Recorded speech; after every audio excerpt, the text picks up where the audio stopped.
Welcome back, students. So let's continue with the next part of this joining process. We have just finished arc welding process in the previous lecture.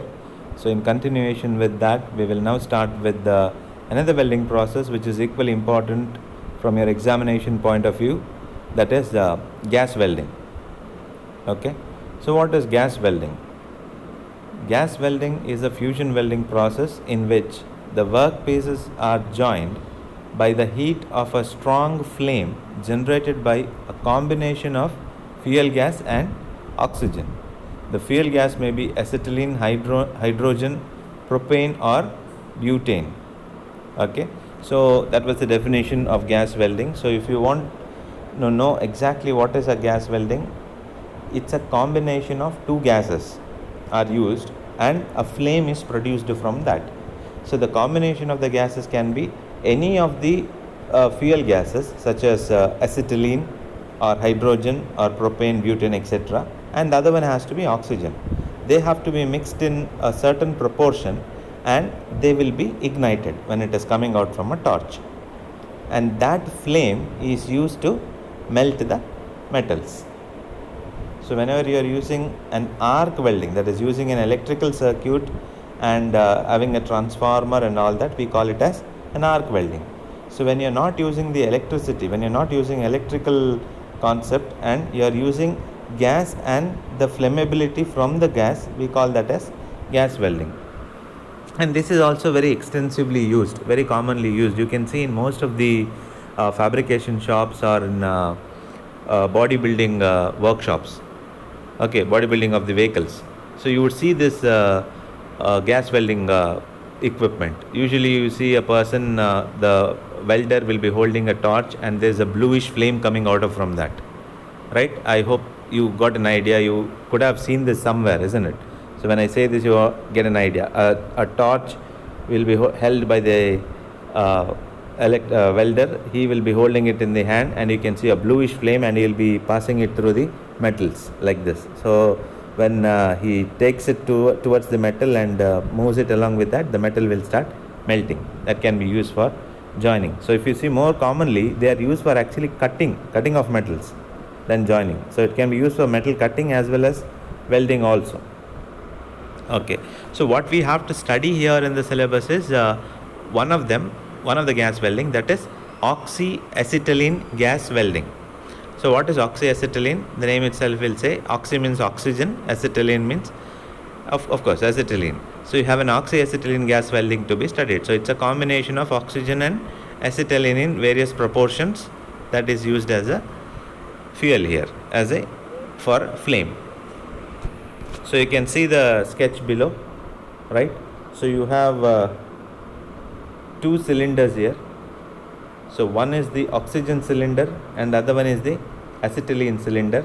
So from the oxygen cylinder, a pipe is connected to the welding torch where oxygen is supplied, and from the acetylene cylinder also you have a pipe which is connecting to the welding torch. Okay, so next what will happen is oxygen will come from one side, acetylene will come from another side, and then they get mixed in the welding torch.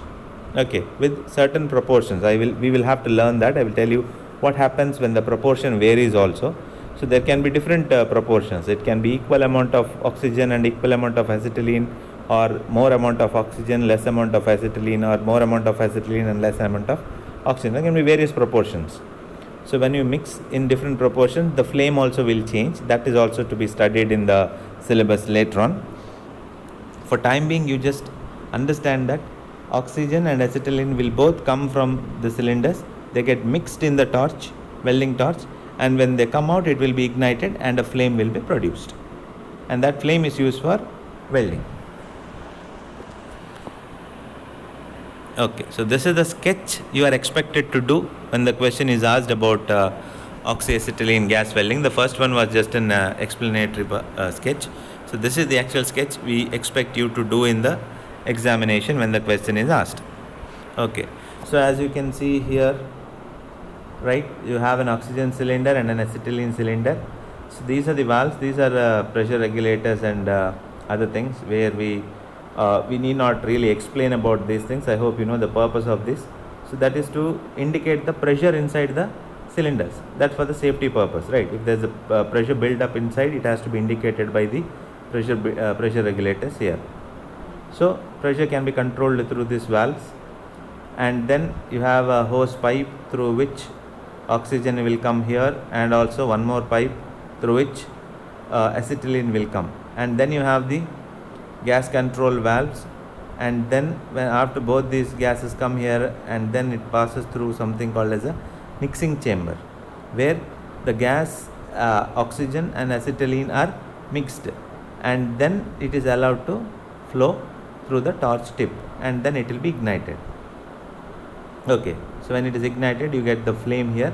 Using that flame, you are melting the workpiece as well as the filler material. So it is similar to arc welding from here on, but here it's a different. There we had an arc that is being produced because through the electrical circuit. Here we have gases which is producing the flame. So you have an extra filler material that is placed here, and when you keep the flame near that, the filler material will melt and it will be applied on the surface of the joint wherever the joint has to be done. Okay, so these are the workpiece, two parts which are being joined using gas welding. Okay, so what you need to do, the sketch has to be drawn, and you need to explain about how oxygen and acetylene will enter into the torch, what happens in the mixing chamber. The gas will be mixed together and it will be coming out through the torch tip, and a flame will be produced, and using that flame you are melting the filler material, and the material will be filler material will be completely melted. Remember, it's a fusion welding process, so we are not heating the material only to the plastic state, we are heating the materials beyond its melting point. So the temperature of gas welding also will be very high. So we are melting the filler material, the molten metal will flow into the parts to be joined, and then it will be allowed to cool and solidify, and we get the joint in the case of oxyacetylene welding. Okay, so this is what I was talking about. This is very important. Different types of flames that is produced in the case of oxyacetylene welding process. Okay, so if you remember, when I just gave the introduction, I told you we can mix it with various proportions, right? The gas, oxygen and as well as acetylene can be mixed in various proportions. Based on mixing of various proportions, we get different types of flames. Okay, so these are the three types of flames that we get, namely, first one is neutral flame, second one is oxidizing flame, and third one is reducing flame. So what are these flames? These are flames that is coming out from the torch tip. So if you observe the flames, they are not having same color as well as same proportions. You can see different things are being shown in the sketch here, right? So in one of the cases you have bluish outer cone and one more cone here. You can see one more outer cone as well as one small cone inside. In this case you can see one outer, one inner, and there is one more intermediate in between. So why these flames are being different?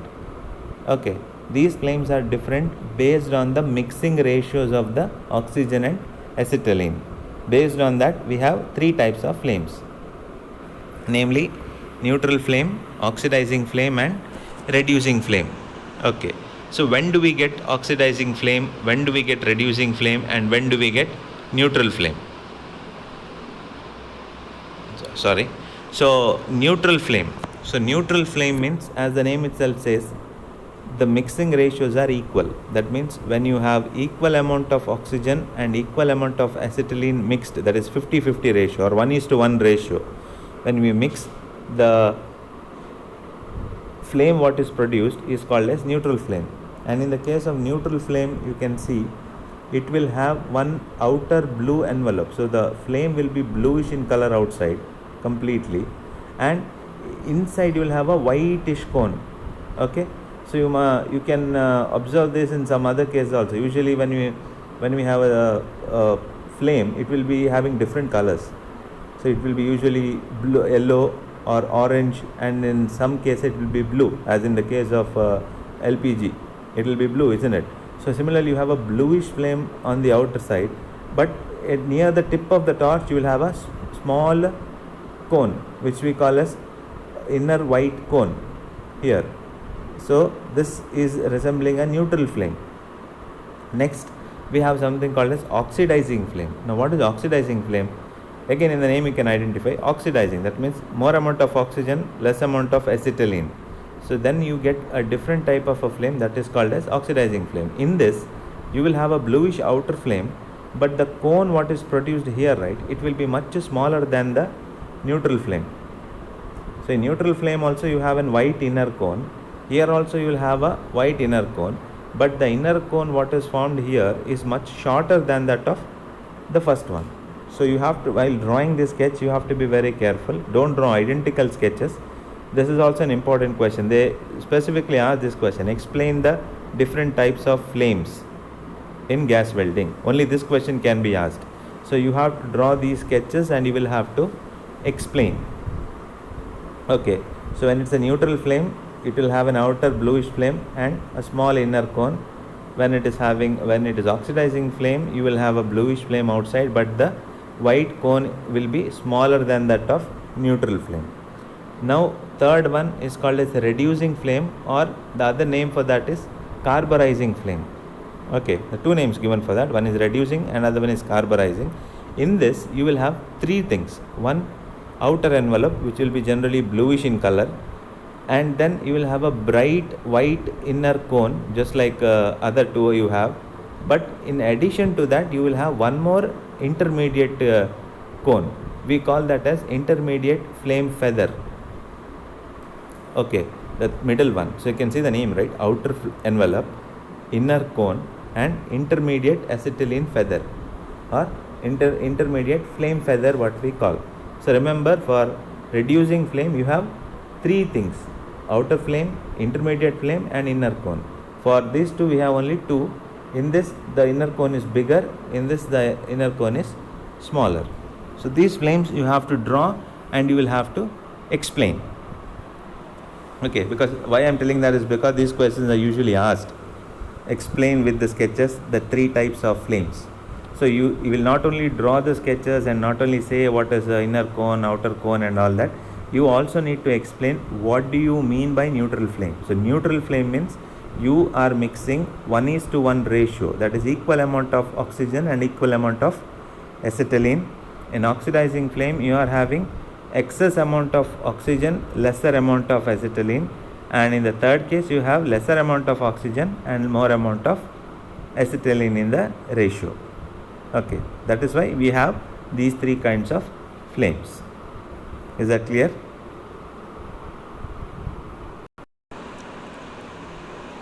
Okay, so next let us see some of the advantages and disadvantages of gas welding. So first we'll look into some of the advantages. The process is simple and inexpensive, eliminates skilled operator. Third point, temperature of the flame can be controlled depending upon the thickness and type of the material being welded. Okay, so these are some of the advantages. The process being very simple and it is inexpensive.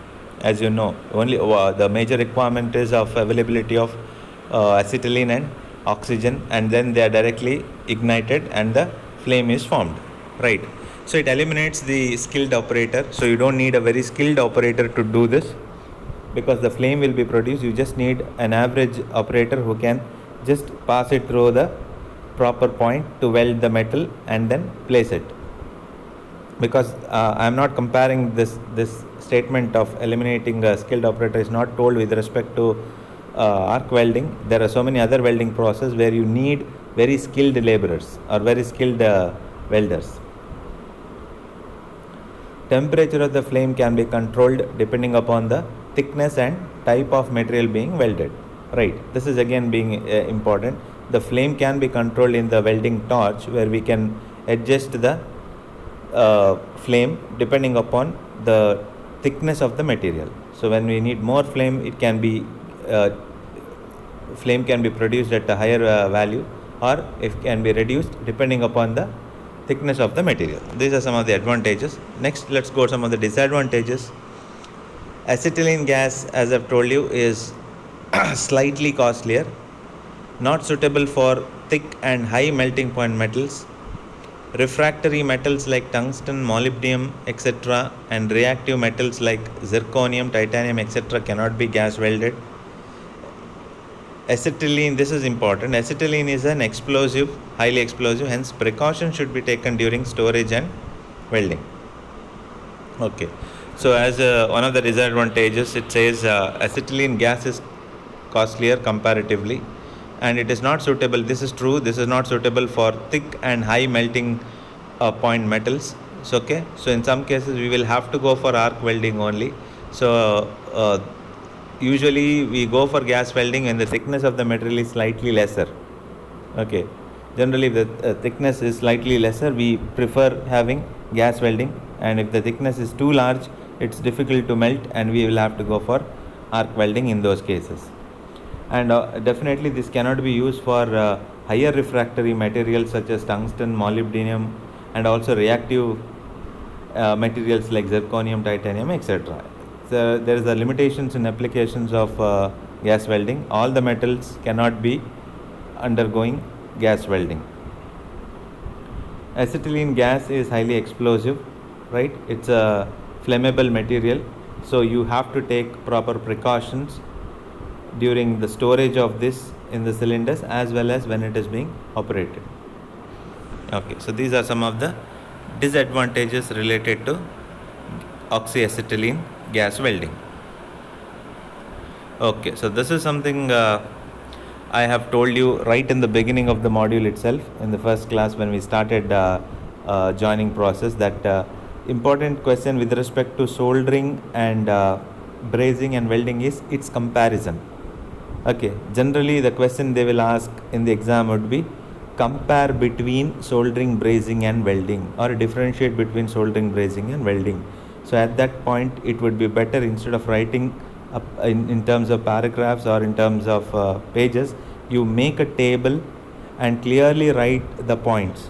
One column you write soldering and brazing and welding, and you can very clearly distinguish on some key factors, like as I told you, temperature, then the thickness of the material, then the flux used, then the strength of the joint, then the finishing and the application. So you can categorize it based on certain important points, and you can clearly differentiate. So that becomes very easy for the valuers also to see and identify, okay, what points are being made, instead of simply writing it as paragraphs.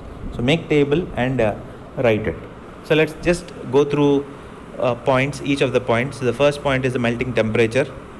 So for as far as welding is concerned, it's a high temperature process where the base metals are heated above their melting temperature, isn't it? So it's a fusion welding process. So the temperature will be greater than the melting temperature of the workpiece. In case of soldering and brazing, it's a low temperature process where the base metal is not at all melted, isn't it? The base metal is not reaching the melting temperature only.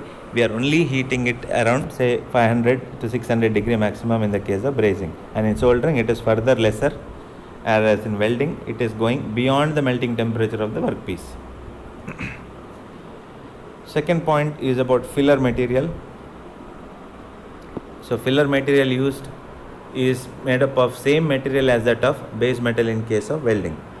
Okay, so the filler material that we use in the form of electrode or from secondary filler material, they will be generally of the same material as that of the workpiece. But whereas in case of soldering and brazing is concerned, the filler materials are not same as that of the base metal. So base metal can be different, filler material can be different in case of soldering and brazing, but generally in case of welding, the filler material will also be of the same material as that of workpiece. Next, formation of the weld joint. So joint is formed by solidification of the molten metal with molten base metal, right? So joint is formed after solidification of the molten metal. They will be melted and then they will be allowed to cool, and they solidify on its own. They become a solid product, whereas joint is formed by diffusion of molten filler material only. That is, the base metal will not be melted, the filler material will be melted, and they go and fill the gap where the joint has to be made, and they get cooled and they will be solidified. Strength of the joint. So this is something that you need to know. The strength of the joint obtained in welding is much stronger than the parent material. Strength of the joint obtained is very low compared to that of welding. So the joint formed in welding is the strongest, and then it is brazing, and then it is soldering. So soldering and brazing joints are comparatively weak when compared with that of welding. Okay, then there is something called as a heat affected zone. Process carried out at high temperature and the metal adjacent to weld portion is called as heat affected zone. So let me just tell you what is heat affected zone. So when the material is being held to a very high temperature, right, it's almost we are crossing the melting temperature of that. So the adjacent materials to that are subjected to heat or thermal stresses or distortions. That area is called as heat affected zone. Okay, the other part of the material will not be affected, but the very close to where the welding is taking place, those materials are also will be heated, and they will be their characteristics or properties are affected because of this change in temperature, and that is called as heat affected zone. Heat affected zone is negligible as the process is carried out at low temperature. So as far as soldering and brazing is concerned, there won't be any heat affected zone. Surface finish. In case of welding, it requires finishing operations like grinding and filing, etc. In case of soldering and brazing, joints can be used without any finishing operations. So as I've told you, right, so whenever you go for a brazing or a soldering joint, they look aesthetically better compared to that of welding. So in case of welding, sometimes the welding may require some finishing operations like filing has to be done on the surface to get a proper finish, or there's some cutting has to be also done. Machining also may be needed because the welding may have some distortion, extended portions on either side and all that. Whereas in case of brazing and soldering, extra operations need not be done. Last comparison is application. So welding is used for the fabrication and structural applications, whereas soldering and brazing are used to join thin metal sheets, pipes and wires. Right. So they are not generally used for fabrication of components. They are usually used to join very thin metal sheets, pipes and wires. Whereas welding, you know the applications, they are used for most of the fabrication purpose and also in the civil structural applications. Okay, so next we will go for two types of arc welding which is left out in joining process, that is TIG and MIG, right? So the first one is TIG, that is tungsten inert gas welding, TIG. Okay, so what is tungsten inert gas welding? So it's also an arc welding process basically, but we are using a tungsten electrode here. Okay, and it's a non-consumable electrode, so we have to use an additional filler material to join the welding for the welding process. So you can observe here, so you have the filler material that has been placed here extra, and this is the tungsten electrode.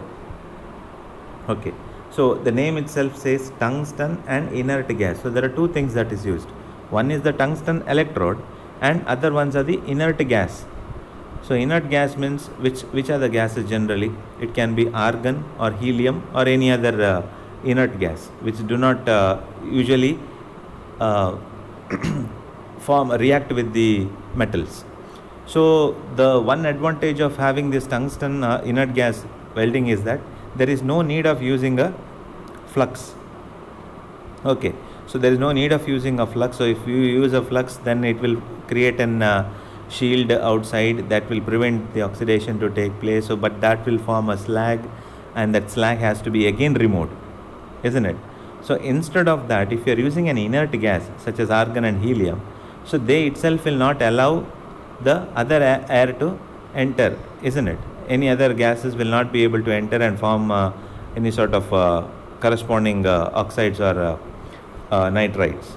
So what will happen in that case is that these inert gases itself will act as a protective shield, and they will not even form an additional slag. So there is no extra work of removing the slag also. So that is one of the advantages of having inert gas welding. So in that we have two types. One is tungsten inert gas welding and other one is metal inert gas welding. So first let us go through the tungsten inert gas welding. So in case of tungsten inert gas welding, you have the workpiece here. This is the part that needs to be joined, okay, and similarly one part of that is connected to the circuit. The second part, the other part would be connected here to the power source. Alright, so it's shown here in the sketch. Alright, so what we have to do is the shielding gas will be passed from the cylinder into this particular part. So this entire portion is the electrode here. So basically what we have inside is the tungsten. So the gaseous shield will be present here, that will be continuously supplied from the cylinder. So this is the welding torch, what we can say. So this tungsten electrode will form the electric arc, and at the same time you will have a filler material that needs to be used. So because of the production of the arc here, the filler material will also melt along with the base metal and it will form the solid joint. Okay, alright. So as I have told you, the shielding gases can be usually any inert gases, and most common of them is argon and helium. Okay. So it is also called, that is one more name. In the examination when they ask you, they can also say explain TIG or tungsten inert gas welding. The other name for that is GTAW. Sometimes they may also say it as explain GTAW or GTA welding. What is that? Gas tungsten arc welding. So it is also called as gas tungsten arc welding. It's a non-consumable tungsten electrode is used. That's very important. As I've told you that earlier also. There is a non-consumable tungsten electrode is used in the presence of inert gas, and various alloys like zirconium, thorium, lanthanum, etc. are alloyed with tungsten to improve the stability of the arc, okay, and also to resistance to contamination, etc.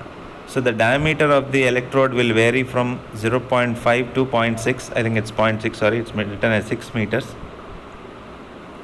The inert gas used as the shielding gas, such as argon or helium, I've told you this, right? The inert gas that can be used are argon or helium to protect the welding area from atmospheric gases such as oxygen and nitrogen. Okay. Pressure regulator and flow meters are used to regulate the flow of gas from the cylinders. So pressure regulators and flow meters are basically required to control the amount of flow of the gas, of the inert gas into the cylinder. The DC power source will be of the order 300 to 900 amps is generally used. Okay, so that's about tungsten inert gas welding.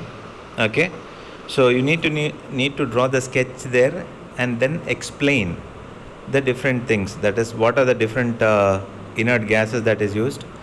Tungsten electrode is used. Again, it's a non-consumable electrode. That's why you need a separate filler material in this case.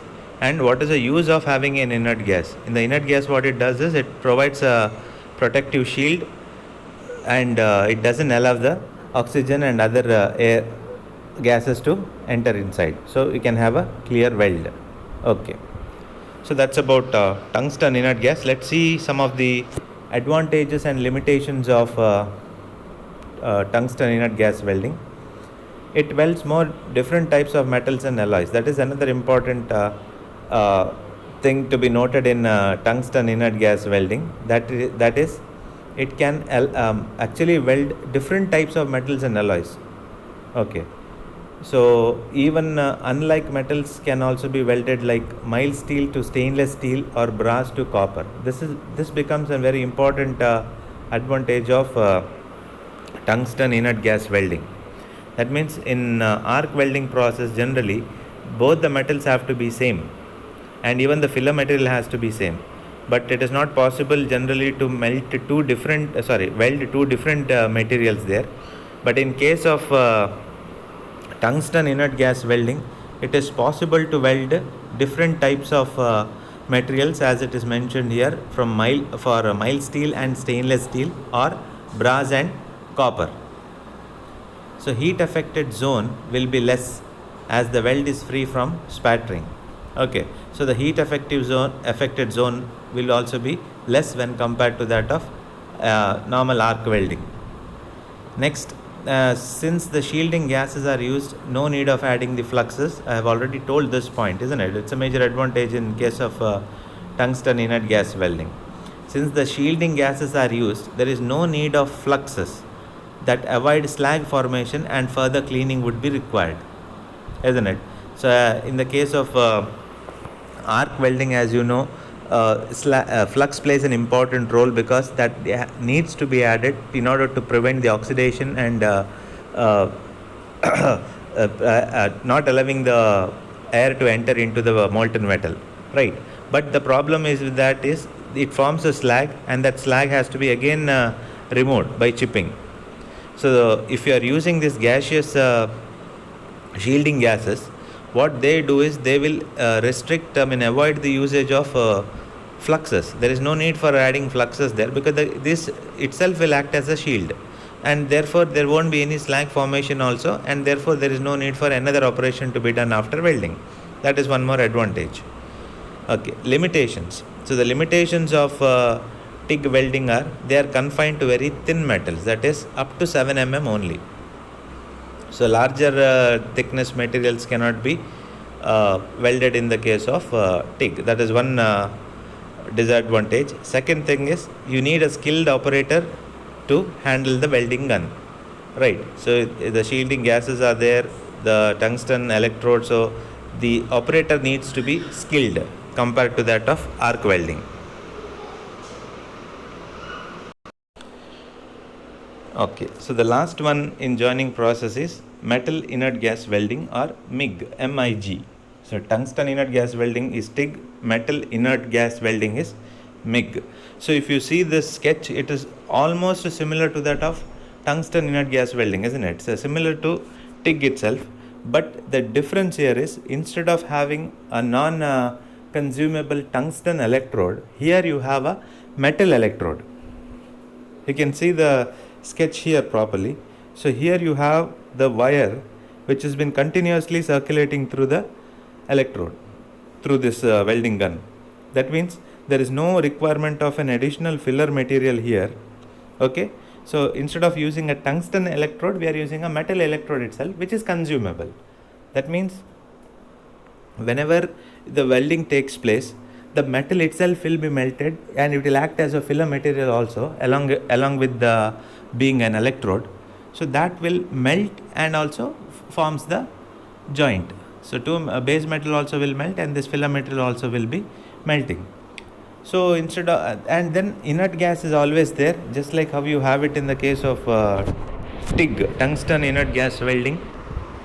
Here also we are using the inert gas. So as you can see in the sketch here, inert gas cylinder is there. Generally inert gas, as I told you, it can be argon, helium, or any other inert gas for that matter. So that will be supplied into the electrode or the welding gun. Okay, so that will again act as an gaseous shield only here. There is no need of any flux to be added here as well. Then we have the wire reel through which the metal wire, which is generally will be used for as a filler material as well as electrode, will be stacked up here, and it will be continuously circulated as this is getting melted layer by layer. So more and more metals will be circulated continuously. So what will be the advantage of this case when compared with the tungsten gas welding, inert gas welding? What will be the advantage in the case of metal inert gas welding? So you can have one advantage is that since the metal is being continuously circulated here, the welding can be for a lengthier workpiece, isn't it? So if you are using, if you remember the explanation that I have given for the case of arc welding, I told you the electrode which will be there, the consumable electrode. So in that case, as you start doing the welding and when the electrode gets over, you will have to stop it. You have to take the electrode and you have to replace it with the new electrode, and then again continue, and the welding electrode keeps on getting over, because they are getting consumed, isn't it? So it won't be a continuous process also. But whereas in this case, since the metal is being continuously circulated, it is possible for going for a single welding in a stretch for a longer piece. For example, let's say, I'm just giving an example. So if it's a body part of a huge vehicle or any other particular matter, if it has to be very lengthier weld has to be done from one point to another, in such cases we can use this metal inert gas welding instead of welding every time and stopping and again restarting the welding, and there will be discontinuity in the welding, and there can be so many other problems associated with it. Instead of that, if we can have a proper arc produced and maintain the same arc from one end to the other end in a continuous manner, then the uniformity will be there in the case of welding, and also you will get a very clean weld and in a single stretch, right? So that becomes a major advantage of metal inert gas welding. Apart from that, you can see the sketch, it is all similar to that of tungsten inert gas welding only. So you have the power source, one end of the power source is connected to the workpiece, that is one terminal will be negative and the other terminal will be positive. So arc is produced in a similar way as in the case of arc welding, but you have a consumable metal arc here, inert gas has been used, right? You have an electrode holder, and then wire has been continuously being supplied. Okay, so the explanation point of view, there is nothing more to explain in this. But when the question, if it is asked in the examination, make sure your sketch will be proper. You need to do the sketch in a proper way, which itself will be self-explanatory.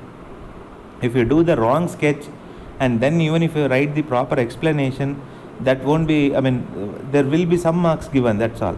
But when you see the sketch properly, and if the valuer feels that, okay, the sketch he has mentioned everything very clearly, the power source, the gas pipe, the wire reel, the metal, gaseous shield, inert gas, everything is properly done, then it is obviously understood that it is the same thing that you will be explaining later.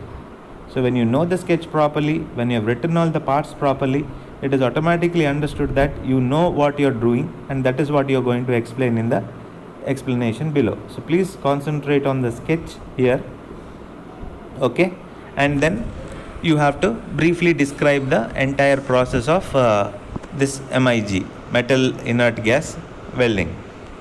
All right, okay, so next let's just go through the explanation what is given in metal inert gas welding here.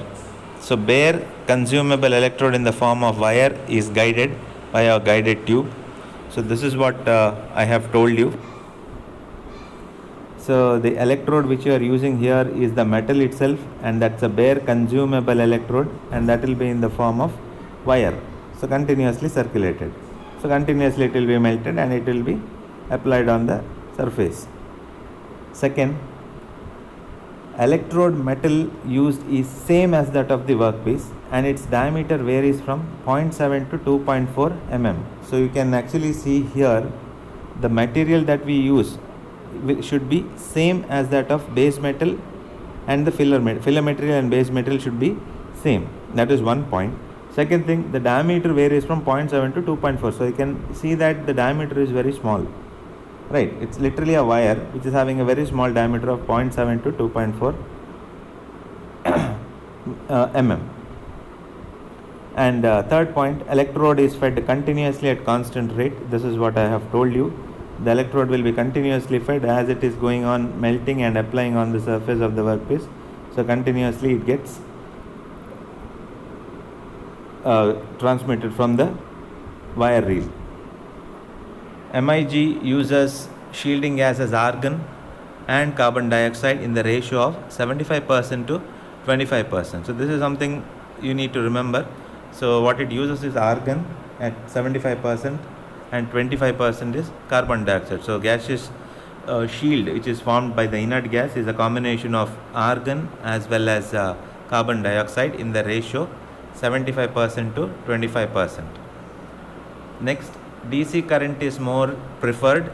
Okay, even in the case of arc welding also DC current is usually preferred, but you can also do in the case of AC. alternating current. DC or AC, anything can be used, but DC is generally preferred for welding. Okay, the last point, control switch is provided in the welding torch to initiate the electric power, shielding gas and wire feed. Okay, so what it means is that the supply of the electrode, the supply of the amount of gas, everything can be controlled by a control switch which is provided in the welding torch.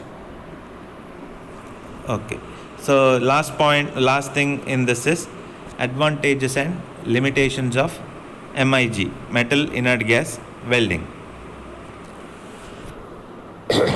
Sorry.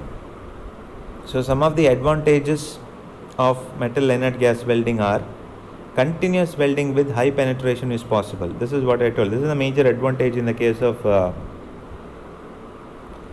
metal inert gas welding, that is, the welding can be done continuously in a stretch. Second point, the operator skill is not necessary. Okay. Third point, can weld almost any metal. Fourth point, slag free welds can be obtained. Fifth point, cracking of the weld is eliminated as atmospheric hydrogen is shielded. So you can see in the most of the advantages, it is quite common when compared with the TIG and MIG. So except for the first point, that is continuous welding with high penetration is possible. Then you can see it can weld almost any metal. That was a similar case in the case of tungsten inert gas welding. Slag free weld can be obtained. That's again a common point between TIG and MIG, because we are not using any flux, we are using inert gases, so there is no formation of slag. So slag free welds can be obtained. Next one, cracking of the weld is eliminated as atmospheric hydrogen is shielded. So this is actually an extension of the third point itself, because fourth point itself, that says that slag free weld is obtained. That means we are using inert gases, so no slag is formed in one place. Second thing, they itself will act as a protective layer between the atmosphere and the molten metal. So the cracking of weld, the cracking of weld is not possible because of atmospheric hydrogen is shielded. There is no possibility that atmospheric air, any of the gases for that matter, hydrogen or oxygen or nitrogen, anything cannot be entering into the molten metal. Therefore, we have a crack-free, defect-free weld is possible. Okay. Then some of the limitations of MIG. The welding equipments are not portable and are costly. So this is one major drawback. As you can see, it is not portable. So it has to be confined to a particular place. So it is not possible for the MIG welding equipment to be portable from one place to another place. Okay. So that's the same point. That's an extension of the first point itself. It's very difficult to reach different places. Third point, since the cooling rate is high, metallurgical properties can be affected. Okay, so this completes MIG, that is metal inert gas welding part. So what are the things that we have studied in today's joining process is starting from soldering, then brazing, and then welding. So in welding we had different types of welding. First one was arc welding, then we had gas welding, that is oxyacetylene gas welding, and in other types of arc welding we had tungsten inert gas welding and metal inert gas welding. Okay, so next, coming into the assignment part, that is for today's class, whatever portions we have done till today. Okay, so I would like all of you to draw the sketches only. Okay, we don't want you to write the entire explanation or the theory of the entire process. I want you to explain one arc welding process, that is tungsten inert gas welding process and gas welding equipment, gas welding process. Okay, so two questions actually I want you to answer in the assignment section. So I am repeating that because I don't want to have more explanation on that. So briefly write the sketch. Sketch should be properly done of tungsten inert gas welding, TIG, and the gas welding equipment. Alright, that is oxyacetylene gas welding. There's 2 sketches you have to complete and submit it by the end of today's class. So that will be your assignment for today. Okay.